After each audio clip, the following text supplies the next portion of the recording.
सुद्धा रवाना झाली आहे. सरकारची तयारी कशी? नांदेडमध्ये खूप मोठ्या प्रमाणात पाऊस पडलेला आहे. मी सातत्याने तिथे संपर्कामध्ये आहे. विशेषतः जी काही वरच्या भागातले धरणं आहेत त्या धरणांमधलं पाणी अधिक वेगानं सुटल्यामुळे खूप मोठ्या प्रमाणात त्या भागामध्ये पाणी शिरलेलं आहे. आपला संपर्क त्या ठिकाणी आहे. आता धरणाचं पाणीही आपण रेग्युलेट करायला लावलंय. बाजूच्या राज्यांची आपण चर्चा केलेली आहे. त्यामुळे ते रेग्युलेट केलंय. लोकांना बाहेर काढण्याचं काम केलेलं आहे.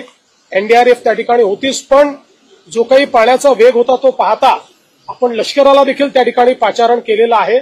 आणि आता जी काही सगळी परिस्थिती आहे ती पूर्णपणे जे काही प्रशासन आहे प्रशासन योग्य प्रकारे हाताळत आहे. जीवितहानी होऊ नये, मोठ्या प्रमाणात हानी होऊ नये या दृष्टीनं जे करण्याची आवश्यकता आहे ते सर्व प्रशासनाच्या माध्यमातून नांदेडमध्ये केलं जात आहे. मी जिल्हाधिकाऱ्यांना सांगितलेलं आहे की तुम्हाला जी मदत लागेल ती सगळी मदत राज्य सरकार त्या ठिकाणी करेल आणि त्या दृष्टीने त्यांच्याकडनं कुठलीही मागणी आल्यानंतर आम्ही तात्काळ ती करू.